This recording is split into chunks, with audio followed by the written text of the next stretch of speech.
Okay, just imagine a phone with a battery so ridiculously powerful that it could last your entire weekend on just one single charge. Sounds like a fantasy, right?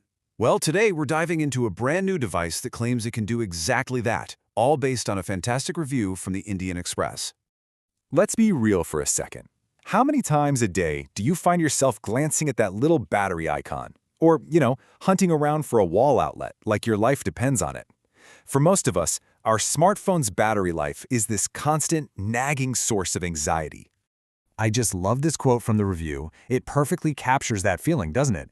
You're just trying to get through your day and your phone is already on life support. It's a problem we all face. But what if? What if there's an actual solution out there? And that brings us to the hero of today's story, a phone that is all about one thing: power. It seems like Poco looked at the single biggest complaint from pretty much every smartphone user and just decided to solve it. I mean, they didn't just want to improve battery life, they wanted to make it a total non-issue. And they did it with one absolutely jaw-dropping number. There it is, 9,000 milliamps. Now, to put that into perspective for you, a lot of the big flagship phones today are hovering around the 5,000 milliamp mark.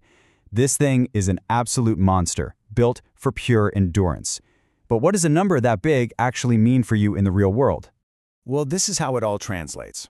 According to the review, you can literally charge this phone on a Saturday morning and it will easily last you all the way through Monday. If you're a heavy gamer, we're talking about 14 to 16 hours of non-stop playing. And here's the kicker. That gigantic battery charges from 0 to 100% in about an hour. That's all thanks to a super fast 100-watt charger. Incredible. But look, a phone can't just be a battery, right? So the big question is, does the rest of the phone actually live up to that amazing power? When it comes to performance, the answer is a huge yes. It's got a MediaTek Dimensity 9500S chip and a solid 12 gigs of RAM. The reviewer said apps just pop open instantly, the whole experience is just flawless. And for those marathon gaming sessions, the phone handles heat so well that it doesn't even get warm, even after hours of playing. You can also tell this phone was made for people who love watching stuff. The screen is this huge 6.83-inch AMOLED display that gets ridiculously bright. We're talking 3,500 nits, which means you can actually see it perfectly, even in direct sunlight. Throw in Dolby Vision support and some loud stereo speakers, and you've got yourself a portable movie theater. So let's do a quick recap here. We've got a battery that is just monumental, absolutely flawless performance for day-to-day use and gaming, and a big, gorgeous screen. But to get all of that at this price point, you know something had to give. It's a classic move. Go all in on a few key things and make a compromise somewhere else. And that brings us to the big trade-off. To build a phone so focused on power and performance at this price, the company had to make a very, very clear choice. The review just says it perfectly. The camera, it's not bad, but it is not the reason you buy this phone.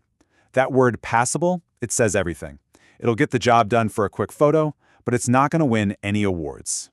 So let's break that down a bit. When it gets dark, the main camera has a tough time with colors and just overall clarity. Selfies from the front camera can end up looking a little grainy, especially if you're indoors. You also don't get a telephoto lens for a real optical zoom, which is pretty common in this price range. And finally, the video stabilization, well, it could be a lot smoother. Okay, so with all of that on the table, the incredible good and the very clear bad, we get to the most important question of all. First, let's look at the price, 50,999 rupees. For a phone that's technically mid-range, it is packing some seriously high-end stuff. But is it the right phone for you? Look, this phone is a specialist. It's perfect if you're a heavy user. I'm talking gamers, people who stream tons of video, or honestly, anyone who just hates thinking about where their next charge is coming from. If battery and performance are everything to you, this phone is a total champion. But if you're really into photography, or you just want a phone that's slim and light, you should probably keep looking. And that kind of leaves us with one last thing to think about. Every single phone is a set of compromises. This one sacrificed a great camera for what is basically God-tier battery life. So it really makes you wonder, when it comes to your perfect phone, what's the one feature that you absolutely, positively cannot live without?